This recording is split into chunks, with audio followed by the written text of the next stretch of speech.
Assalamualaikum warahmatullahi wabarakatuh. I am Tunisa Digandang. So my topic is all about Al-Farabi. Abu Nasr Muhammad ibn Muhammad Al-Farabi, known in the West of Al-Farabius 872 between December 14, 950 and January 12, 951, was a renowned early Islamic philosopher and jurist who wrote in the fields of political philosophy, metaphysics, ethics, and logic. He was also a scientist, cosmologist, mathematician, and music jurist. So, si Abu Nasr Muhammad ibn Muhammad Al-Farabi ay kinilala bilang isang mahusay at tanyag na Islamic philosopher sa kanyang kapanahunan. At isa rin siyang dalubhas sa pagdating sa mga batas. So, sa kanyang kapanahunan, naging tanyag ang kanyang pangalan dahil sa malawak ang kanyang pamumuno sa pagdating sa Islamic philosophy. Siya yung pinakaunang naging Islamic philosopher sa kanyang kapanahunan. Si Abu Nasr Al-Farabi ay kinilala sa taong 872 sa pagitan ng taong December 14, 950 hanggang sa January 12, 951. Nagsulat siya sa larangan ng political philosophy, metaphysics, ethics, and logic. At isa rin siyang scientist, cosmologist, mathematician, and a music jurist. In Islamic philosophical tradition, he was often called the second teacher, following by Aristotle, who was known as the first teacher. So, si Al-Farabi ay nagsilbing pangalawang teacher o siya yung pangalawa kay Aristotle. So, dahil sa pinakitang kahusayan ni Al-Farabi pagdating sa philosophy, tinawag siyang the second teacher. Katulad ng kay Aristotle. Si Aristotle ay siya yung the first teacher. So, kasi sinundan ni Al-Farabi ang yapak ni Aristotle. Pinag-aralan niya kung ano yung pinag-aralan ni Aristotle. Kaya, binansagan si Al-Farabi na the second teacher.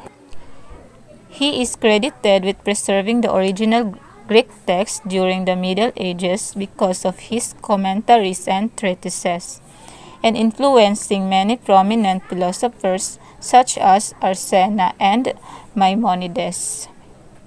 Through his works, he became well known in the West as well as the East.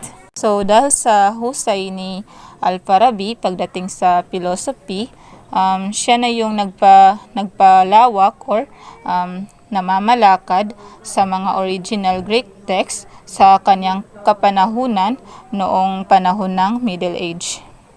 So, dahil sa mga pahayag na nilalaman ng kanyang original Greek text, so na-influensyahan niya ang mga iba't ibang prominent philosophers na sina Avicenna and Maimonides. So, dahil sa kanyang mga work, mas nakilala pa siya sa iba't ibang panig ng mundo, from West and to East. The biography of Al-Farabi.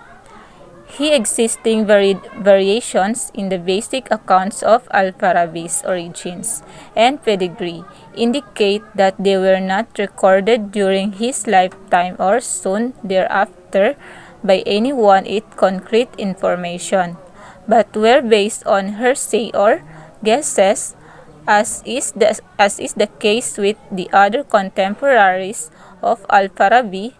Little is known about his life.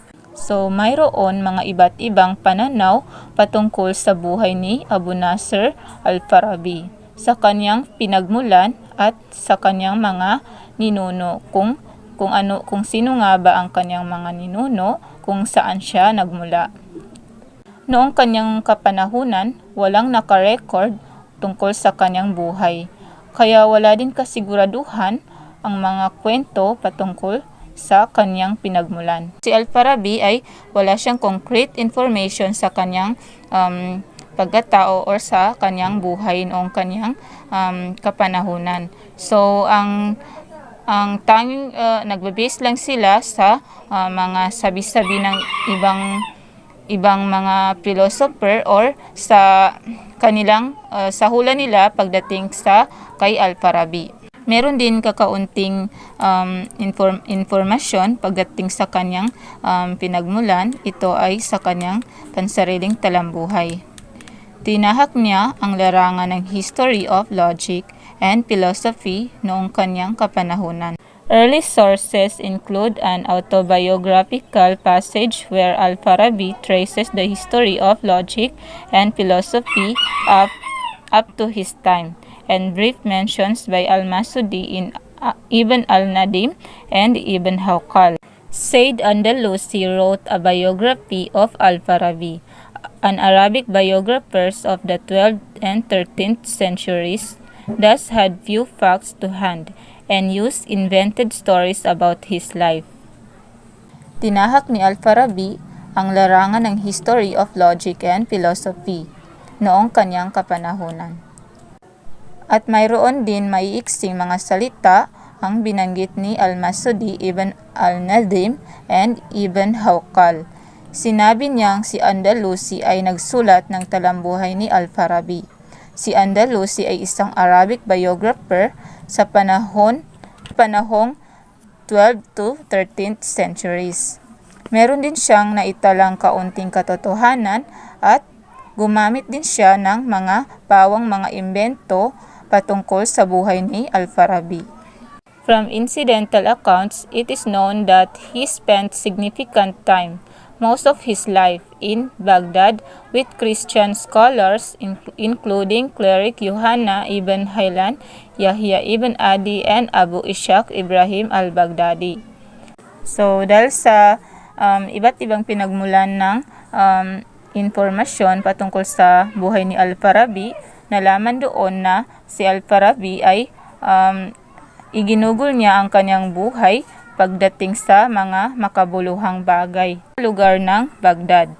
Kasama niya doon ang Christian scholars na si cleric Yohanna ibn Haylan, Yahya ibn Adi, and Abu Ishaq Ibrahim al-Baghdadi. Al-Farabi later spent time in Damascus and in Egypt before returning to Damascus, where he died in 950. So, hindi lang sa Baghdad pumunta si Al-Farabi, kundi sa iba't ibang bansa rin, tulad ng Damascus at sa Egypt. So, before siya bumalik sa Damascus, siya ay pumanaw or namatay sa taong 950. Al-Farabi's birthplace could have been any one of the many places in Central Asia, Khorasan, that is known by that name. The Parab or Farab is a Persian term for a local that is irrigated by effluent springs or flows from a nearby river. So, ang birthplace ni Al-Farabi ay sa Central Asia, Khorasan. So, ang name na Farab ay hango sa Persian term na ang ibig sabihin ay irrigated by effluent springs or flow from a nearby river. Ang ibig sabihin ng kanyang Farab na kanyang pangalan na Farab ay hango sa isang tubig na maayos na umaagos sa isang bukal malapit sa ilog. So, yun ang ibig sabihin ng kanyang name na Farab ay napakaganda. Ito ay hinango sa isang malinis tulad ng kanyang buhay or ang kanyang pagkatao. Scholars largely agree that Farabi's ethnic background is not knowable. So, maraming mga scholars na nagsasabi na wala pa rin enough na evidence or concrete na informasyon patungkol sa buhay or pinagmulan ni Al-Farabi's. Persian origin theory. An Iranian stamp with Al-Farabi's imagined face. So, dahil sa wala pang sapat na pagkakakilanlan sa pagkatao ni Al-Farabi, naghango sila ng isang imaginary face ni Al-Farabi. The Turkic origin theory about Al-Farabi. Al-Farabi on the currency of the Republic of Kazakhstan. The oldest known reference to a Turkic origin is given by the medieval historian Ibn Khaldun, died in 1282. Complete in 669 to 1271, states that Farabi was born in the small village of Wasij in what is today Otrar, Kazakhstan, of Turkic parents. Based on this account, some modern scholars say he is of Turkic origin. So, ang kauna-unahang pinagkunan ng impormasyon patungkol sa Turkic origin about kay Al-Farabi. Ito ay nagmula sa work ni Ibn Khaldun, o siya yung biographer na nagsulat patungkol sa Turkic origin. Isa siyang medieval historian. According to Ibn Khaldun, si Al-Farabi ay pinanganak sa isang maliit na village of Wasij na ngayon ay kilala sa tawag na Otrar, Kazakhstan. Marami ding mga iba't ibang scholars na nagsasabi na si Al-Farabi daw ay isang Turkic origin. Ang mga patungkol sa mga pinagmula ni Al-Farabi ay nakasaad sa iba't ibang sources o pinanggalingan nito. Kaya iba't iba rin ang mga pananaw ng mga biographer patungkol sa kanyang buhay o patungkol sa kanyang pinagmulan. Al-Farabi's life and education. Al-Farabi spent almost his entire life in Baghdad. In the autobiographical passage preserved by Ibn Abi Usaybiyah, Farabi stated that he had studied logic, medicine, and sociology with Yuhanna ibn Haylan and including Aristotle's posterior analytics. Arabi was claiming that he had studied porphyry, isagogy, and the Aristotle categories, the interpretation, prior and posterior analytics. So about naman sa life and education ni Al-Farabi, siya ay itinuon niya ang kanyang buhay at atensyon sa pag-aaral sa Baghdad.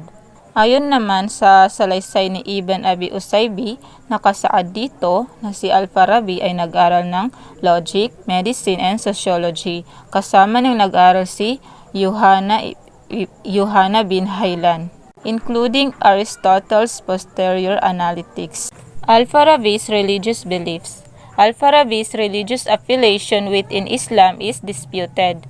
While some historians identify him as a Sunni, some others assert he was a Shia or influenced by Shia. So ito naman yung informasyon patungkol sa pagkakaugnay patungkol sa relihiyon ni Al-Farabi sa Islam. So pinagtatalunan pa rin ng iba't ibang historian ang relihiyon ni Al-Farabi. Kung siya ba daw ay isang Sunni or Shia, kasi marami daw nagsasabi na siya ay Sunni. Meron ding mga iba't ibang historian na nagsasabi na siya daw ay isang Shia o na-influensyahan ng Shia. Najer Fauzi argues that Al-Farabi's political philosophy was influenced by Shiite sects, giving a positive account. Nadia Maftoni describes Shiite aspect of Farabi's writing. As she put it, Farabi in his Al-Milla, Al-Siyasa, Al-Madaniya, and Tahsil Al-Sada believes in utopia governed by Prophet and his successors, the Imams. So si Najer Fauzi ay pinagtatalunan niya ang patungkol pa rin sa relihiyon ni Al-Farabi dahil sinasabi niya ay siya daw isang influenced by Shiite or na-influensyahan ng mga Shia. So si Nadia Maftoni naman ay inidescribe na yung writing ni Al-Farabi na para daw kagaya sa writing ng mga Shia. So si Nadia Maftoni naman ay inidescribe niya ang pagkakasulat ni Al-Farabi na kagaya daw sa mga pagkakasulat ng mga Shia. So si Al-Farabi naman ay ganun pa man ay naniniwala siya sa magandang pamamalakad ng propeta at ang kanyang mga successor tulad ng mga imam. Assalamualaikum warahmatullahi ta'ala wabarakatuh. I am Jubaira Bidi Matingkal, Bais 3A. So now I will discuss the work and contribution of Al-Farabi. So Al-Farabi made contribution to the field of logic, mathematics, music, philosophy, psychology, and education. So ang mga gawa ni Al-Farabi ay naka-impluwensya sa mga medieval na scholar tulad ni Ibn Sina, Ibn Vaj, Ibn Rashid at iba pa. So karamihan sa kanyang mga gawa ay ang kanyang pananaliksik sa kaisipan at praktikal na karanasan. So the first is logic. Though it was an Aristotelian logician, he included the non-Aristotelian elements on his work. So sa kanyang mga gawa is hindi lamang siya nag-base sa mga idea ni Aristotle. Nag-aral siya ng iba't ibang agham. So he discussed the future continents, the number and relation of categories, relation between logic and grammar, and the non-Aristotelian form of inferences. So ayon kay Al-Farabi, ang logic ay may kakayahan na paghiwalayin ang maling kategorya sa mga tunay at tama. Ang logic ay binigyang pansin niya dahil naniniwala siya na ang bawat individual ay may kakayahang makilala ang mabuti at masama. He also accredited with categorizing logic into two separate groups, the first being idea and the second being proof. So ang logic ay may dalawang uri. The first, idea, means haka-haka o opinion lamang. And the second is proof, means relevance o makatotohanan dahil ito ay may patunay o ebidensya. So ang logic ay nakakatulong sa tao na hatulan ang katotohanan at kumpirmihing eksperimento lamang. So ang logic ay isang tool kung saan ay maaaring makakuha ng kaalaman tungkol sa katotohanan. So now we'll proceed to music. So Al-Farabi wrote a book on music titled Kitab al-Musika, or the Book of Music. In it, he presents the philosophical principle about music, its cosmic qualities, and its influences. So malaki ang ambag ni Al-Farabi sa larangan ng musika. Sa kanyang libro, binigyan niya ng detalyadong kahulugan ang musika. Ipinakita nito ang kategorya o klase ng musika. Inilarawan din niya ang mga elemento kung saan nabuo ang musika. So he also wrote a treatise on the meaning of intellect, which deal with music therapy and discuss the therapeutic effect of music on the soul. So sa kanyang treatise na sinulat, tinalakay niya kung paano nakakaapekto ang musika sa diwa o espiritu ng isang tao. So ang pakikinig ng musika ay malaki ang impact niya sa tao. Maaaring magpasaya at maaaring magpalungkot depende sa klase ng musika na pinapakinggan.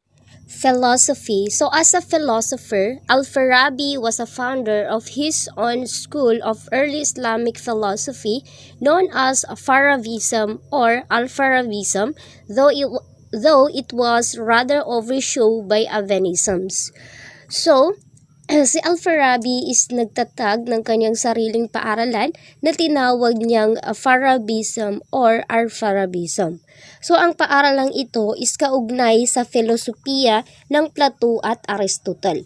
So sa antas ng philosophy ni Al-Farabi, sa kauna-unahang pagkakataon sa kasaysayan, ang tsurya ay nagkaisa sa pagsasanay sa larangan ng politika.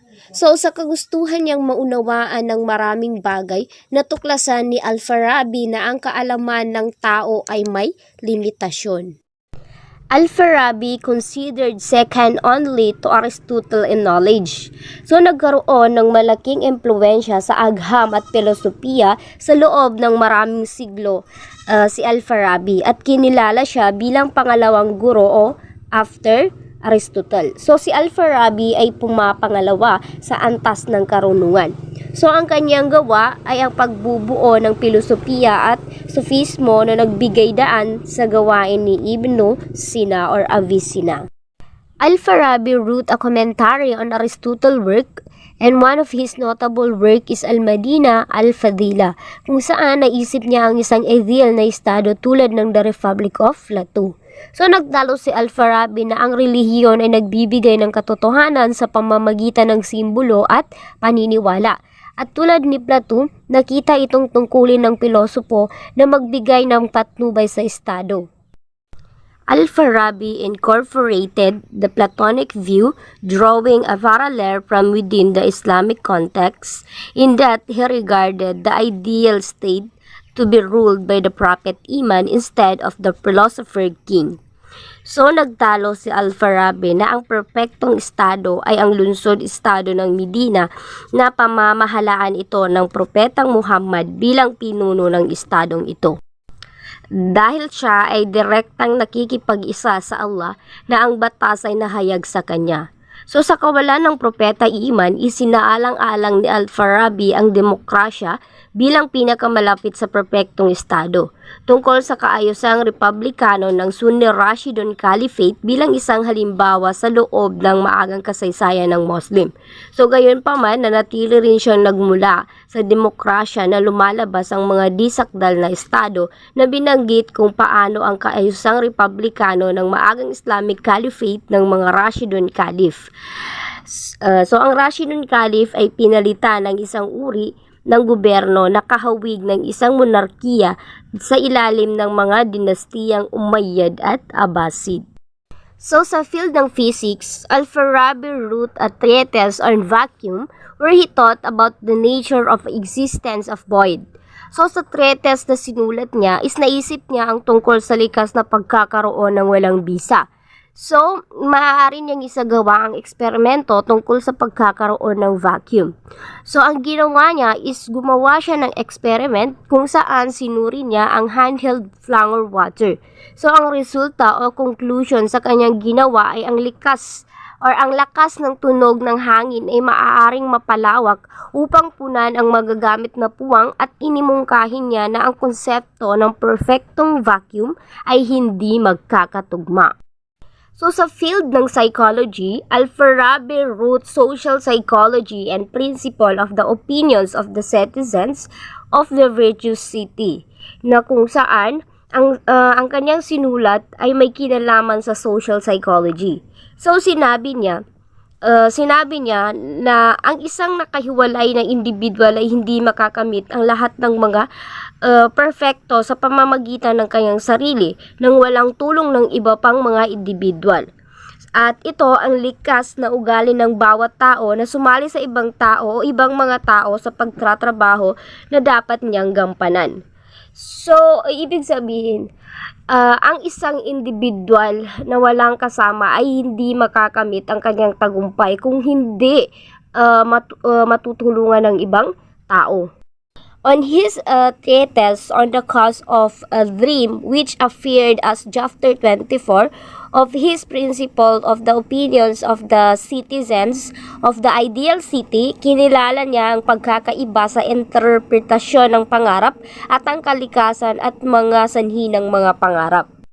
Philosophical thought so influence. The main influence of Al-Farabi's philosophy was the Neo-Aristotelian tradition of Alexandria, a prolific writer. So he is accredited with over 100 works. Among these are a number of prolegomena to philosophy, commentaries on important Aristotelian works, as well as his own work. So, sa kabila ng pagkakaroon ng maraming iba't ibang disiplina at tradisyon ng filosopiko, ang mga idea ni Al-Farabi ay nauugnay sa mga gawa ni Aristotle. So, ang ilan pang mga makabuluhang impluensya sa kanyang trabaho ay ang planetary model ng Ptolemy at mga elemento ng Neoplatonism na higit na kahawig sa Republika ni Plato kaysa politics ni Aristotle. Al-Farabi, Aristotle, and Maimonides. So, in handing down of Aristotle taught to the Christian West in the Middle Ages, Al-Farabi played an essential part as appear in the translation of Al-Farabi's commentary and short treatise on Aristotle, the Interpretation. So, ang ginawa ni Al-Farabi na maikling treatise at komentaryo sa gawa ni Aristotle na The Interpretation ay inipublish ni F.W. Zimmerman noong 1981. Maimonides wrote in Arabic a treatise on logic, Makala, Fisina, at Al-Mantiq. Maimonides is important Jewish thinker of the Middle Age. Al-Farabi as well as Ibn Sina and Averroes have been recognized as peripatetics or nationalists among Muslims. So si Al-Farabi pati sina Ibn Sina at Averroes ay kinilala bilang mga rationalists ng mga Muslims. So si Yohanna bin Haylan ay isang Christian at siya rin ay guro ni Al-Farabi. So sa kanyang book na ang title is The Gathering Ideas of Two Philosophers, sinubukan niyang tipunin ang mga idea ni Plato at Aristotle. So ang book na iyon ay pawang mga idea lamang ng dalawang philosopher. So ayon kay Adamson, ang layunin ni Al-Farabi sa paglikom ng idea ng dalawang philosopher ay upang muling buhayin at likhain ang traditional filosofiko ni Alexandria, na kung saan kabilang ang kanyang guro na si Yohanna bin Haylan. His succeed should be measured by the honorific title of the second master of philosophy, Aristotle being the first by which he known. So si Al-Farabi ay kinilala bilang second master of philosophy after Aristotle. So kinilala siya bilang pangalawang guro.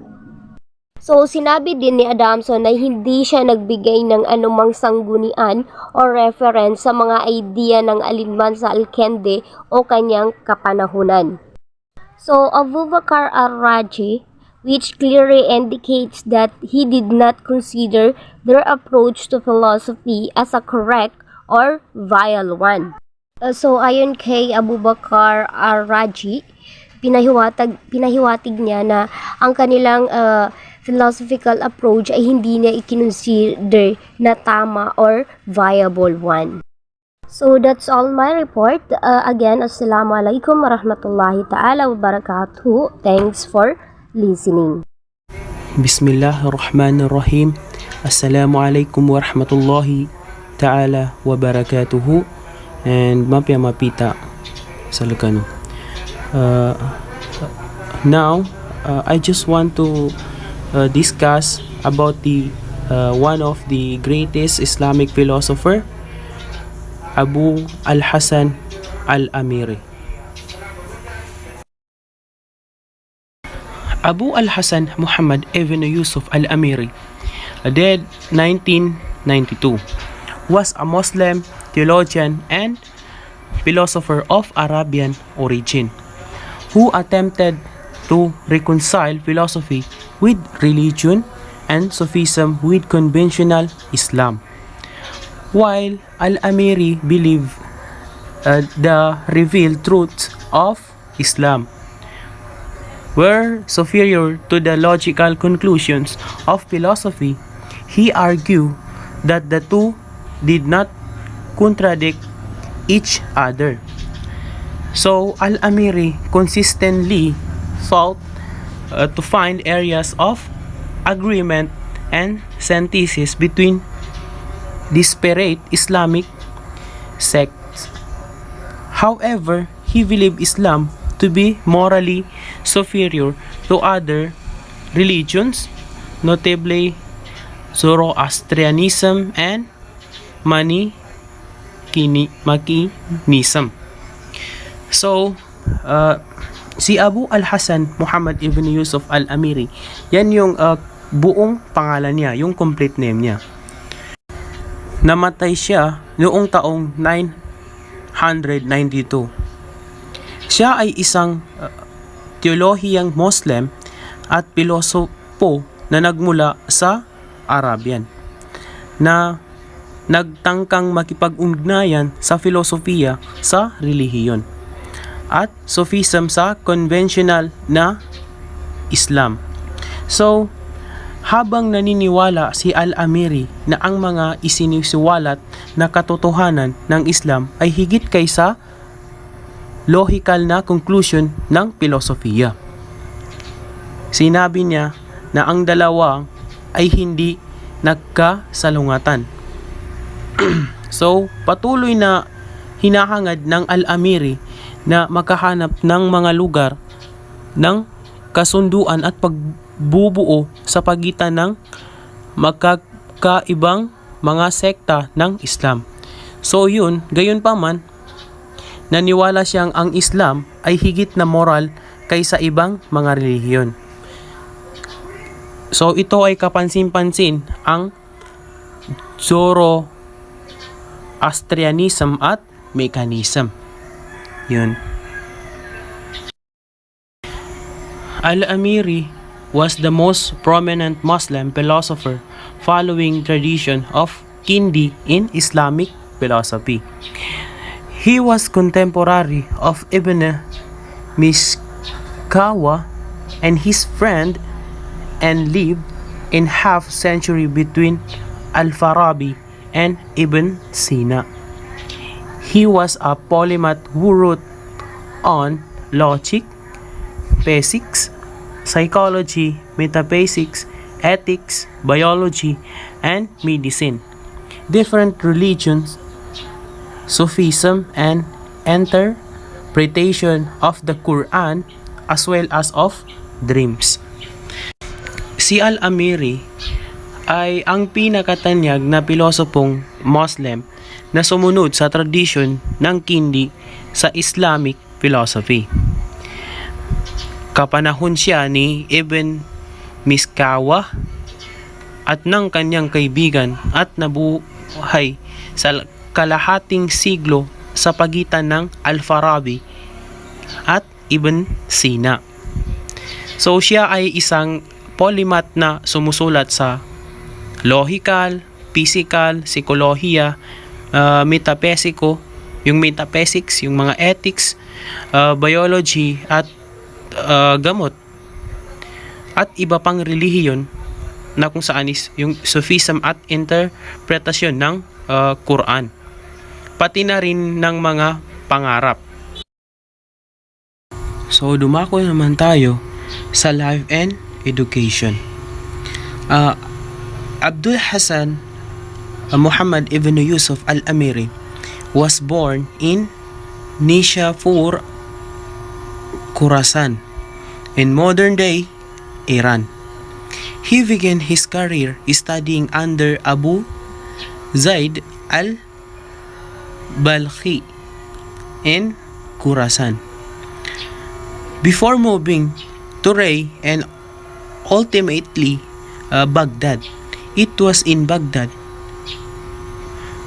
where he met noted 10th century intellectuals such as Al-Tawhid and Ibn Mishkawa. So, si Abdul Hassan Muhammad ibn Yusuf al-Amiri daw ay ipinanganak siya sa Nishapur, Khorasan, sa modernong araw na Iran. So ngayon, yung bansa na yon or yung lugar na yon is yun na yung tinatawag nilang Iran. Yung Nishapur, Khorasan ngayon is Iran. So sinimulan niya ang kanyang karera or yung karir niya sa pag-aaral sa ilalim ng Abu Zaid al-Balkhi sa Khorasan, bago lumapit si Ray at huli sa Baghdad. So nasa Baghdad ito kung saan nakilala niya ang mga nabanggit na intellectual noong ika-10 siglo tulad ng Al-Tawhidi at Ibn Mishkawa. Yun. Al-Amiri retired in Bukhara, where he had access to the Samani library, and died in Nishapur in 992. He believed that philosophy did not contradict the teaching of Islam and tried to focus and base his beliefs on both philosophy and Islam. So, si Al-Amiri ay nagretiro sa Bukhara, kung saan siya ay may access sa library ng Samani at namatay sa Nishapur noon 992. Naniwala siyang ang filosofiya ay hindi sumasalungat sa mga aral ng Islam at sinubukang ituon at ibase ang kanyang mga paniniwala sa parehong filosofiya at Islam. However, many people believe that the philosophy teachings, beliefs are much different from Islam's or any other cultures. So, gayon pa man, maraming mga tao ang naniniwala na ang mga aral or paniniwala ng filosofiya ay higit na naiiba mula sa Islam o anumang iba pang mga kultura. Al-Amiri argue that revealed truth must be superior to philosophy. His beliefs involve the Greeks too. In Abul Hasan Muhammad ibn Yusuf al-Amiri believed that the Greeks did not have a final say because they, as a society, lacked a prophet who had a final say in all forms. So, nakipagtalo si Al-Amiri na ang isinisiwalat na katotohanan ay dapat na higit kaysa filosofiya. Ang kanyang mga paniniwala ay kasangkot din ang mga Griko. Sa Abul Hasan Muhammad ibn Yusuf al-Amiri ay naniniwala na ang mga Griego ay walang pangwakas na sinabi dahil sila bilang isang lipunan. Walang isang propeta na may pangwakas na sinabi sa lahat ng mga forma. Abul Hasan Muhammad ibn Yusuf al-Amiri main purpose was to defend Islam against a form of philosophy which was regarded as independent of revelation. So yun, ang pangunahing layunin daw ni Abdul Hasan Muhammad ibn Yusuf al-Amiri na ipagtanggol ang Islam laban sa isang uri ng filosofiya na itinuturing na malaya sa pagpapahayag. Yun yung pangunahing layunin ni al-Amiri na yun, ipaglaban or ipagtanggol ang Islam laban sa mga iba't ibang uri ng filosofiya na kung saan is parang hindi tugma sa Islam. So, dumako na naman tayo sa works ni Al-Amiri. Una, Al-Ilam bi Manakib al-Islam. Ibig sabihin, an exposition on the merits of Islam. Ibig sabihin is iyan yung isang paglalahad sa mga mereto ng Islam. Pangalawa, Inkad al-Bashar min al-Jahr wal-Qadar, meaning deliverance of mankind from the problem of predestination and free will. Here Al-Amiri attempts a resolution of the problem of free will by the application of Aristotelian principles. Ito yung pagkaligtas ng sangkatauhan mula sa suliranin ng predestination at malayang pagpapasya. So, narito ang mga pagtatangka ng Al-Amiri ng isang resolution ng problema na malayang kalooban sa pamamagitan ng aplikasyon ng mga prinsipyong Aristotelian. Yun. Pangatlo, al-taqrir lil-auju al-taqdir, the determination of the various aspects of predestination. Al-Amiri continues to address the problem of free will. So, ibig sabihin, ang pagpapasya ng ibang aspeto ng pagtatakda. Ito ay patuloy na tinutugunan ang problema ng malayang pagpapasya. Yun. At ang ikaapat ay Kitab al-Amad ala Abad, on the afterlife. Ibig sabihin yan na yung sa kabilang buhay na, which is yung ganito, sa dunya tayo, then dun na sa akhirat. So, yun lamang po. Dito na po nagtatapos ang aking assign or report. Shukran and wasalam. Assalamualaikum warahmatullahi wabarakatuh. I am Aslima EMP and I am the last reporter from the group 2. So my topic is about the people of Khorasan, its geography, history, cultural importance, and their gallery. Let us know first what is Khorasan. Khorasan, sometimes called Greater Khorasan, is a historical eastern Iranian region. So ang name na Khorasan ay isang Persian na ang ibig sabihin ay where the sun arrives from. Saan daw nag-arrive ang araw o ng sun. And it also means the eastern province. Ang name na Khorasan was first given to the eastern province of Persia during the Sasanian Empire and was used from the late Middle Ages in distinction to neighboring Transoxiana. Greater Khorasan is today sometimes used to distinguish the larger historical region from the former Khorasan province of Iran on 1906 to 2004, which roughly encompass the western half of the historical Greater Khorasan. So the following pictures shows the map of Khorasan. So the first one is map of Khorasan and its surroundings in the 7th to 18th centuries.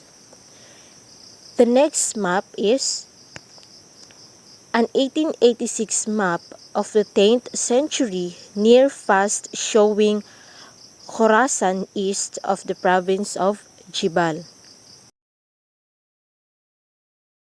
This map is near east that showing Khorasan east of the province of Jibal.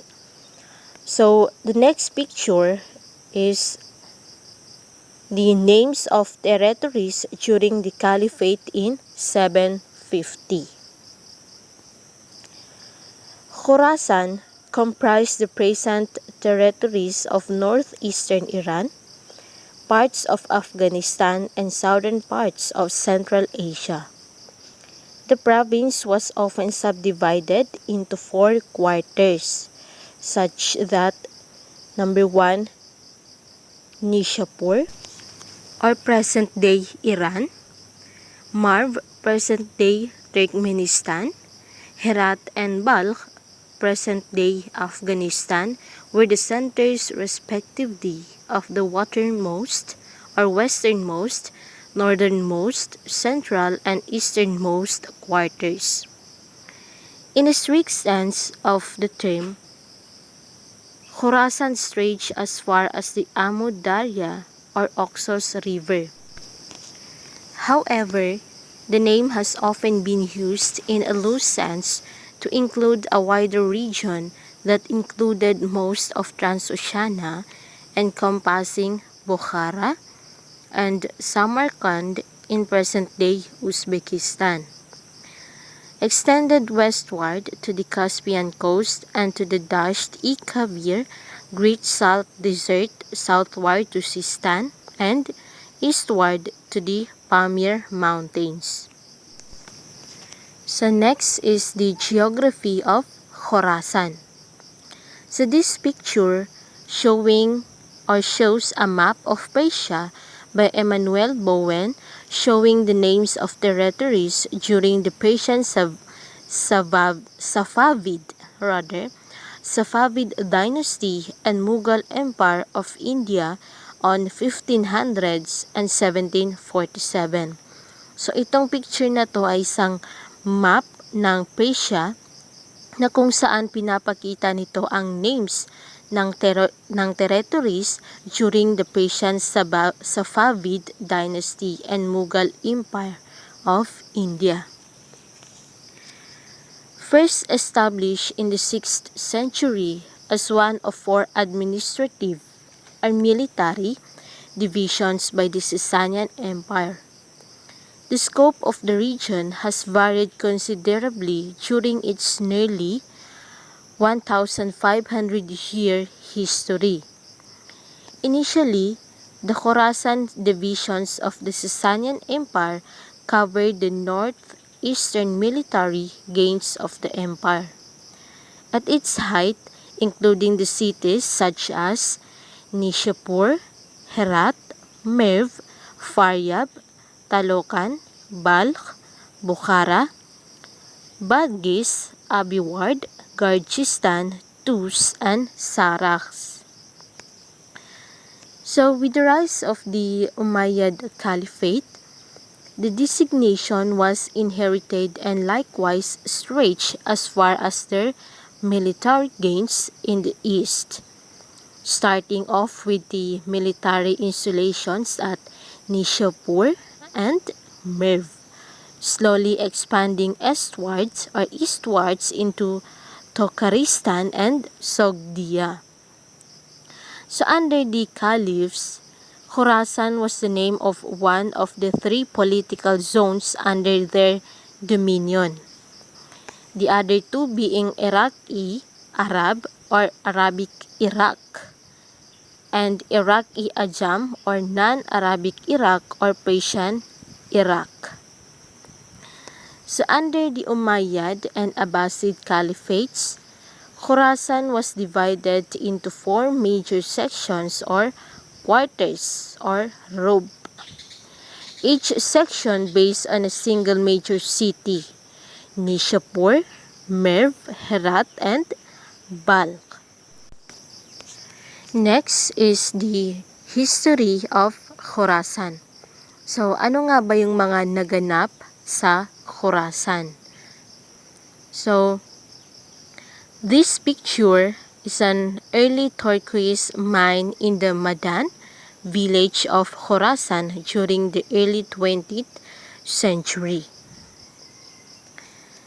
So, in ancient era, before the region fell to Alexander the Great in 333 or 330 BC rather, it was part of the Persian Achaemenid Empire, and prior to that it was occupied by the Medes or Medes. The land that became known as Khorasan in geography of Eratosthenes was recognized as Ariana by Greeks at that time, which made up Greater Iran, or the land where Zoroastrianism was the dominant religion. The southeastern region of Khorasan fell to the Kushan Empire in the 1st century AD. The Kushan rulers built a capital in modern-day Afghanistan at Bagram and are believed to have built the famous Buddhas of Bamiyan. Numerous Buddhist temples and buried cities have been found in Afghanistan. However, the region of Khorasan remained predominantly Zoroastrian, but there were also Manichaeists, sun worshippers, Christians, pagans, Shamanist, Buddhists, Jews, Hindus, and others. So one of the 3 great fire temples of the Sassanids, Azarburzin Mehr, is situated near Sabzebar in Iran. The boundary of the region began changing until the Kushans and Sassanids merged to form the Kushano-Sasanian civilization. So next is the medieval era. So ano naman yung mga naganap during the medieval era sa Khorasan? So, the first movement against the Arab conquest was led by Abu Muslim Khurasani between 747 and 750, originally from Isfahan. Scholars believe Abu Muslim was probably Persian. It's possible he may have been born a slave, according to the ancient Persian historian Al-Sharastani. He was a Kaysanite. This revolutionary Shia movement rejected the three caliphs that had preceded Ali. Abu Muslim helped the Abbasids came to power but was later killed by Al-Mansur, an Abbasid caliph. The first kingdom independent from Arab rule was established in Khurasan by Tahir Fuzhanji in 821, but it seems that it was more a matter of political and territorial gain. Tahir had helped the Caliph subdue other nationalistic movements in other parts of Persia, such as Magyars movement in Tabaristan. So, the other major independent dynasties who ruled over Khorasan were the Safarids from Zaranj on 861 to 1003, and Samanids from Bukhara on 875 to 999, and Ghaznavids from Ghazni on 963 to 1167. Seljuks from 1037 to 1194. The Khwarezmids from 1077 to 1231. Ghurids from 1149 to 1212, and the Timurids from 1370 to 1506. So, yun yung mga nangyari during the medieval era. So now, let us know the kung ano naman yung mga nangyari sa modern era. So this picture shows the village of Miami in 1909. Between the early 16th and early 18th centuries, parts of Khorasan were contested between the Safavids and the Uzbeks. A part of the Khorasan region was conquered in 1722 by the Gilji Pashtuns from Kandahar and became part of the Hotaki dynasty from 1722 to 1729. Nader Shah recaptured Khorasan in 729 and chose Mashhad as the capital of Persia. So following his assassination in 1747, the eastern parts of Khorasan, including Herat, was annexed with the Durrani Empire. Mashhad area was under control of Nader Shah's grandson, Nasi Shahrukh Afshar, until it was captured by the Qajar dynasty in 1796.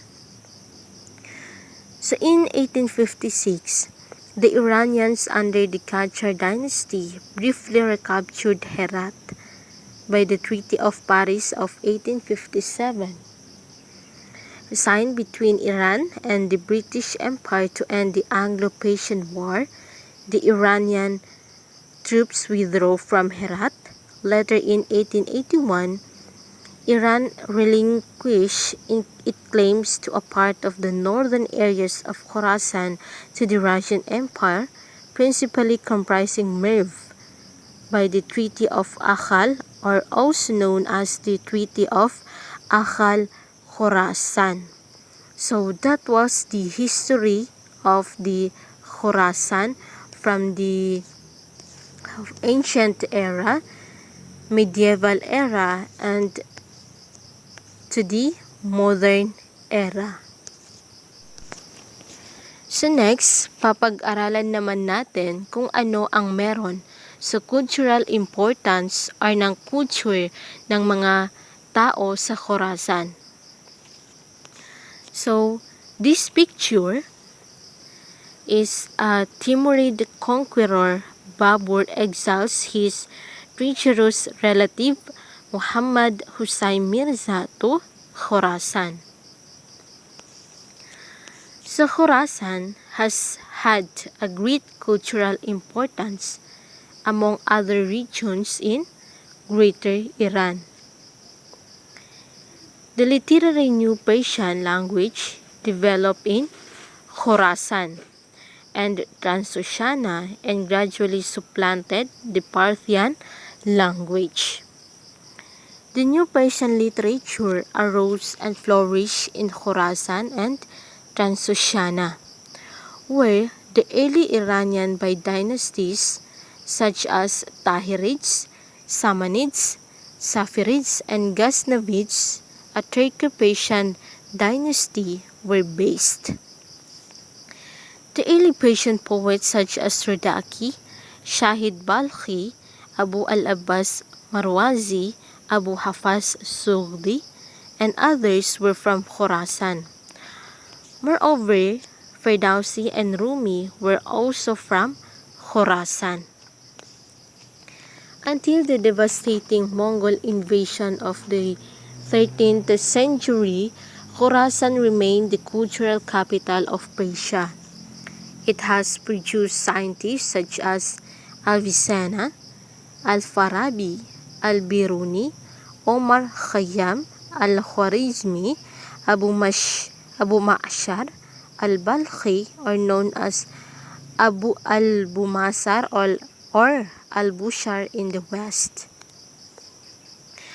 Al-Fraganus, Abu Wafa, Nasir al-Din al-Tusi, Sharaf al-Din al-Tusi, and many others who are widely well known for their significant contributions in various domains such as mathematics, astronomy, medicine, physics, geography, and geology. Khorasan artisans contributed to the spread of technology, and goods along the ancient trade routes have been traced to this ancient culture, including art objects, textiles, and zoomorphic metalworks. Decorative antecedents of the famous singing bowls of Asia may have been invented in ancient Khorasan. So, in Islamic theology, jurisprudence, and philosophy, and in Hadith collection, many of the greatest Islamic scholars came from Khorasan, namely Imam Bukhari, Imam Muslim, Abu Dawud, At-Tirmizi, Al-Nasai, Al-Ghazali, Al-Juwayni, Abu Mansur Maturidi, Fakhruddin al-Razi, and others. Shaykh Tusi, a Shia scholar, the grandfather of Imam Abu Hanifa, was from Khorasan, and Al-Zamakhshari, the famous Mutazilite scholar, also lived in Khorasan. So the next is the gallery na makikita natin sa Khorasan. So the following pictures or gallery are located at Khorasan. So these pictures or gallery are found in Mashhad in Khorasan.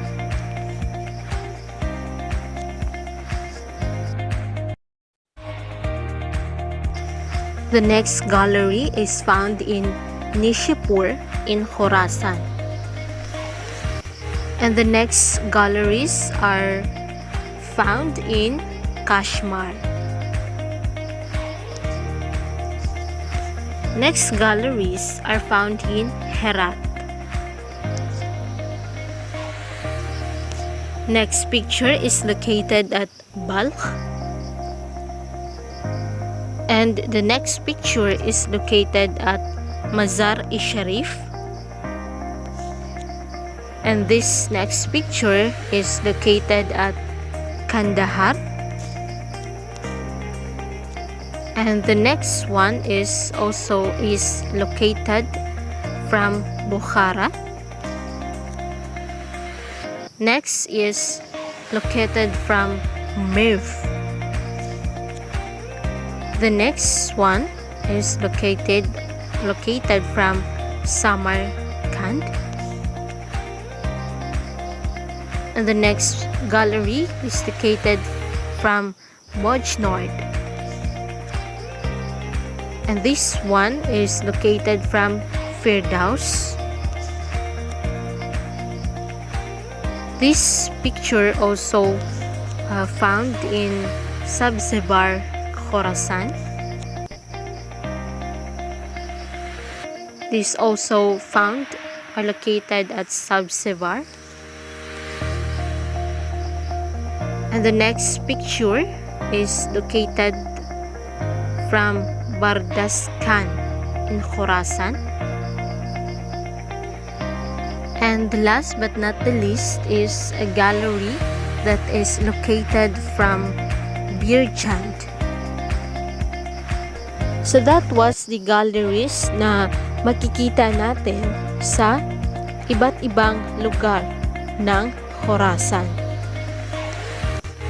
So that was the end of my report about the people of Khorasan, its geography, their history, the cultural importance, and of course, their gallery.